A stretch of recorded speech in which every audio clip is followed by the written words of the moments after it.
엄마들끼리 단톡방도 이제 처음에는 이제 이런저런 잘 맞고 코드 맞고 하는 줄 알고 막 엄청 친해져. 낮이고 밤이고 계속 막 아침 일어나면 막 1000개씩 쌓여 999개 쌓여 있다 이런 식으로 막 1년, 2년 가다가 좋은 줄만 알았는데 결국에는 이제 처음에는 좋은 모습 보이다가 사람이기 때문에 결국 조금씩 편해지다 보면 농담도 하고 자기의 본 모습도 보이고 이런저런 조금 나사가 풀리면은 고삐가 조금 풀리면은 나도 모르게 상대방의 예민한 부분을 건드리게 되거든요. 이제 처음에는 참다가 이제 팡 터지죠.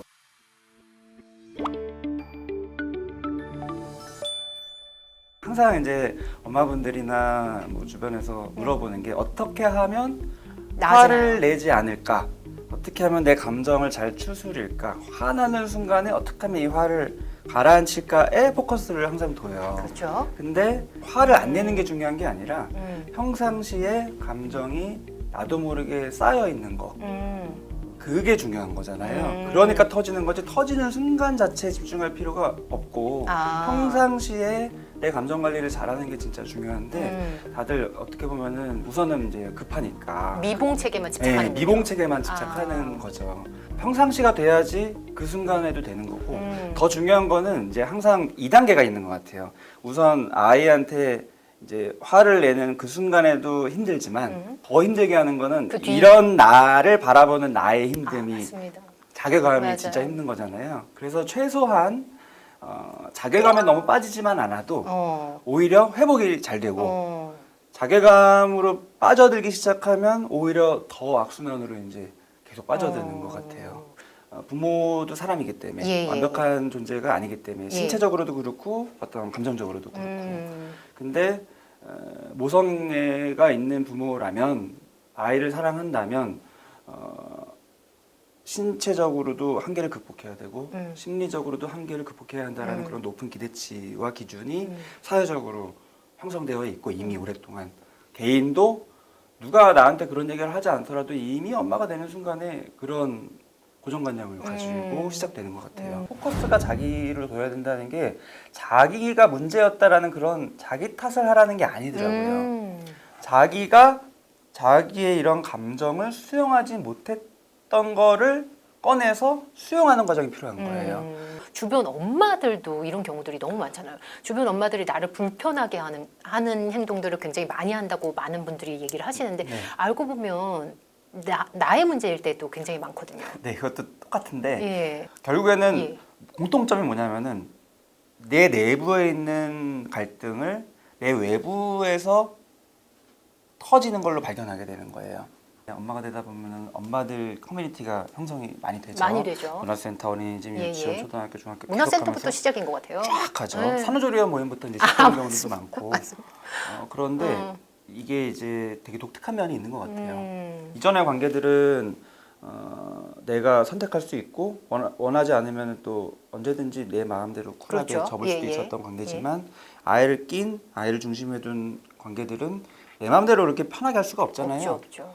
내 마음대로 했다가는 아이의 친구 문제가 걸릴 수도 있고 또 이제 정보, 아이를 키울 때 필요한 교육 정보나 이런 걸로부터 좀 소외되는 느낌. 아이가 또 불이익을 받을 수도 있고. 네, 그렇죠. 그런 여러 가지 고려를 하기 때문에 우선은 급하니까 참아요.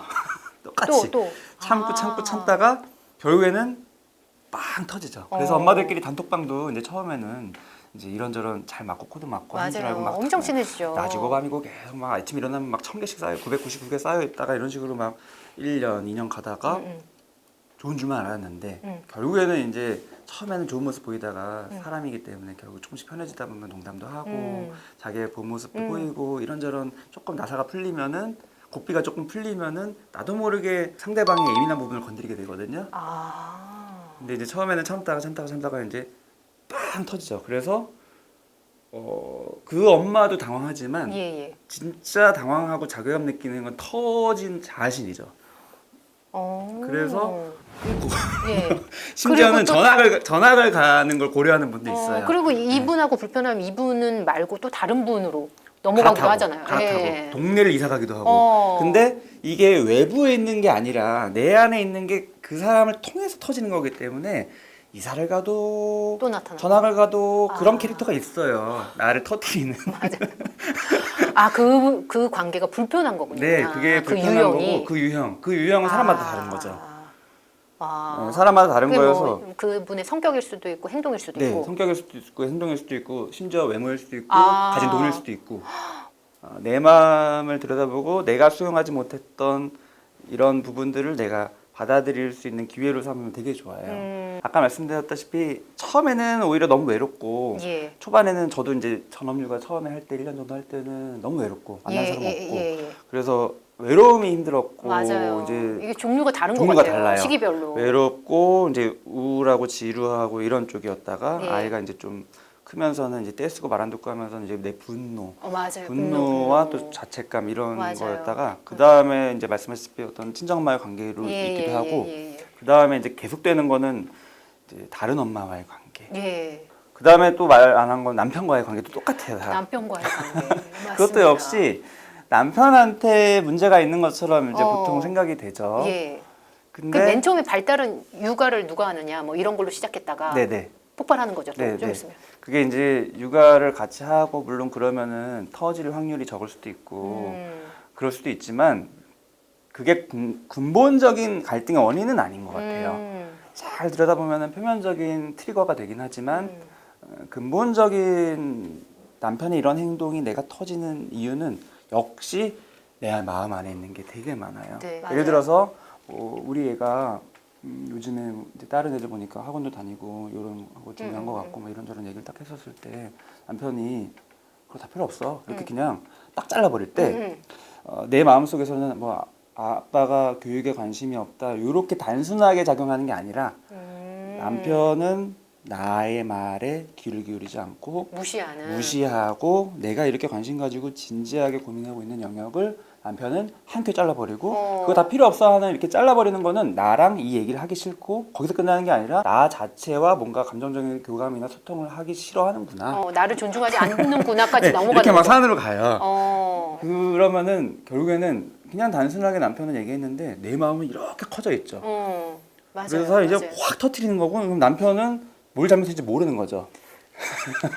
남편은 그냥 하는 말인데. 네. 아. 그래서 남편 입장도 물론 이해가 되지만 결국에는 본인 입장을 이해 잘하는 게 진짜 중요한 것 같아요. 상대방은 그런 의도가 아닐 수도 있으니까. 네.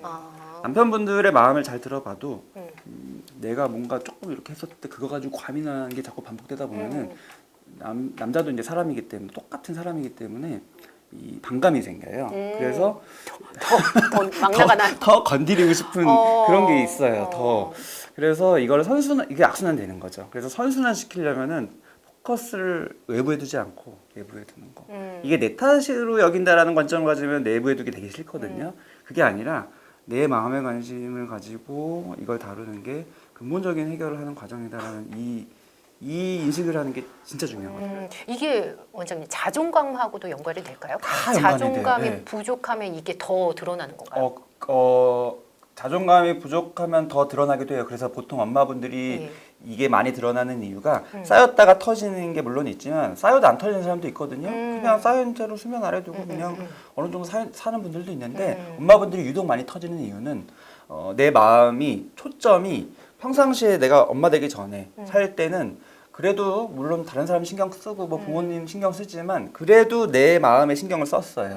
근데 엄마가 되면서 중요한 변화는 내 마음에 신경 안 써요. 왜냐하면 내가 우선은 온전히 집중해야 할 아이라는 존재가 생겨서 있으니까. 아이한테 집중하지 않는 거는 되게 사치 뭔가 그러면 안 될 것 같은 맞아요. 뭔가 이기적인 느낌이 계속 들어서 따라오죠. 그게 나를 향할 때 내 관심 내 마음에 두고 뭐 명상을 하건 친구 관계를 가지건 내 취미 활동을 하건 소소한 먹고 싶은 거 먹건 뭐 여행 나 가고 싶은 데 가건 이런 활동하는 거 하나하나 뭐 내 옷 사고 싶은 거 사건 이런 거 하나하나가 나한테 관심 가지는 것 같고 그거는 고스란히 아이에 대해서는 관심 없는 것 같고 그렇게 생각하죠. 네, 그런 죄책감으로 이어지기 때문에 나도 모르게 점점 균형을 잃어가요. 아까 말씀드린 그 페이스 조절이라는 게 안 되는 가장 중요한 이유가 균형을 잃어가서 나도 모르게 아이한테 가 있지 않은 모든 것들은 잘못된 것처럼 나한테 관심 가지는 건 잘못된 것처럼 그래서 관심의 포인트가 나를 향해야 된다고 지금까지 계속 말씀드렸는데 오히려 지금까지 살던 것보다 더 나를 안 향하게 돼요.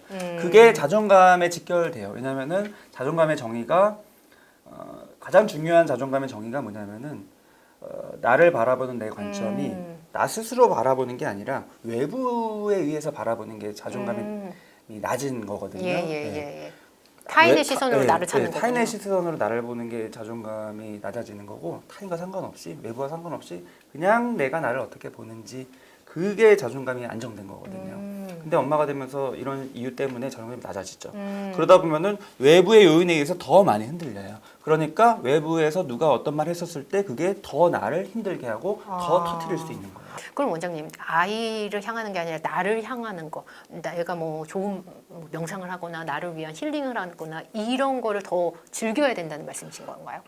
그거를 죄책감을 느끼지 말라는 말씀이신가요? 그렇죠. 근데 되게 중요한 게 이런 얘기 쭉 하고 그러면 이해해요. 끄덕끄덕하고. 근데 돌아서면 현실로 돌아서면 똑같아요. 아이한테 더 잘해줘야지. 네, 똑같아요. 그렇게 되는 이유가 뭐냐면은 오랫동안 내가 이렇게 살았기 때문에 순간 이런 얘기 이제 뭐 지금 이 방송 보고 나서 그래 뭐 내가 취미생활 하나 잡아봐야겠다. 내가 좋아하는 거 한번 해봐야겠다. 아이에 대한 관심을 조금 줄이고 나 좋아하는 거 한번 해봐야겠다. 뭐 한번 질러봐야겠다. 이런 식으로 결심해서 딱 질르려는 순간에 마음이 불편해지고요. 지르고 나서도 왠지 죄책감 들어요. 그 이유는 내가 지금 하는 행동이 잘못된 행동이라서가 아닌데 그 순간의 감정만 보면 죄책감이 들기 때문에 잘못된 행동처럼 인식이 돼요. 근데 그렇게 잘못된 행동처럼 인식되는 이유는 가장 중요한 거는 익숙하지 않아서 오랫동안 관점이 외부에 있었기 때문에 내부의 관점으로 향하는 순간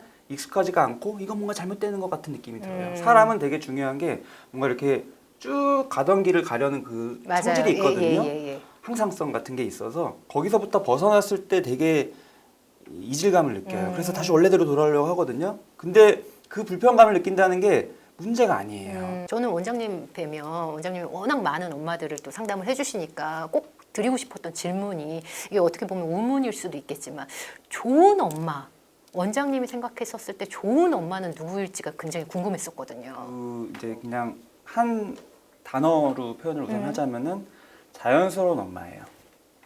오늘 말씀하신 것과 일맥상통한 얘기네요. 사람은 자연스러운 존재이기 때문에 자연스러움을 부자연스럽게 하는 순간 아무리 그게 좋은 쪽이어도 결국에는 이상해지고요. 사람은 자연스러운 존재이기 때문에 그냥 자연스러움만 추구해도 적당히 좋은 사람이 되는 것 같아요. 그래서 자연스러운 엄마가 되면 된다. 그래서 저는 뭐 인스타나 이런 거 이렇게 올릴 때도 내가 이렇게 훌륭한 아빠예요라는 걸 강조하지 않으려고 무지 애를 써요. 그래서 이제 엄마분들이 되게 호응을 해줬던 게 코로나 되면서 작년에 이제 초창기 때 너무너무 힘들면서도 우선은 이걸 기회로 삼아서 내가 더 열심히 해야지 하면서 막 엄마표 반찬, 엄마표 놀이 막 이런 거 해준 거 막 올리면서 자랑하는 분위기가 있었거든요. 그때 저는 반대로 맨밥에다가 치즈 하나 얹어서 주는 밥상을 올리고 현실적이네요. 현실적으로. 원장님. 그랬더니 이제 엄마분들이 거기에 댓글 이거 내 반찬인데 위로를 얻고 가는 거죠. 맞아요. 이런 분위기를 형성해야 되는 거예요. 왜냐하면 코로나 언제 끝날지도 모르고. 끝으로 지금 매일 여러 가지 감정 때문에 혼란스러워하는 부모님들, 특히 엄마를 위해서 마지막 메시지 들려주고 싶으신 메시지가 있다면요? 엄마로 사는 게 진짜 힘들어요. 저도 항상 아빠지만 주양육자로 삶을 경험하고 있고요. 지금까지 말씀드린 이런 거 머리로 다 알지만 아이를 딱 마주하는 그 순간에는 역시 무너지고요. 매일 감옥되는 거고. 하지만 그래도 엄마도 사람이다. 이 말씀을 꼭 드리고 싶고요. 사람이라는 게 생각보다 그렇게 막 대단하고 훌륭하지 않을 수 있다는 거예요. 그냥 좀 기복이 있을 수 있고 자연스러운 나만의 흐름이 있을 수 있다. 이거를 그냥 그대로 받아들이는 삶을 사는 게 길게 봤었을 때는 내가 추구하는 좋은 엄마 쪽으로 가게 되는 것 같고요. 이런 걸 다 자연스러운 무시하고 힘을 자꾸 주면서 좋은 엄마가 돼야지 길을 쓰면 쓸수록 나도 모르게 오히려 반대쪽으로 가게 되는 것 같습니다. 그래서 그냥 엄마도 사람입니다. 자기를 꾸준히 보듬어 주세요 라는 말씀을 꼭 드리고 싶습니다. 네, 오늘 정우열 원장님의 말씀이 긴 육아의 레이스에서 방황하지 않도록 많은 분들에게 도움을 주셨을 것 같습니다. 오늘 장시간 귀한 말씀 감사합니다. 감사합니다. 대기자 TV